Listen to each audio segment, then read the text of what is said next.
Iginiit ni Philippine Center for Post-Harvest Development and Mechanization o PhilMec Director Dionisio Alvindia na malaking tulong sa mga residente ng Cabanatuan City ang itatayong Korea Agricultural Machinery Industry Complex doon.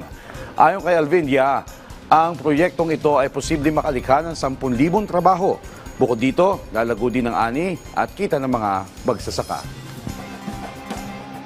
Kauna-unahan, pagka tayo na ang gumagawa ng makina natin, maisusot natin yung design para sa pangangailangan natin. Pangalawa, it would add to the employment of the area kasi ang nakikita naman dito, mga 10,000 jobs ang pwedeng i-generate dito lang sa place na ito may trickling effect pa yon. Yung mga farmers, may mga epekto pa rin sa kanila by increasing their productivity.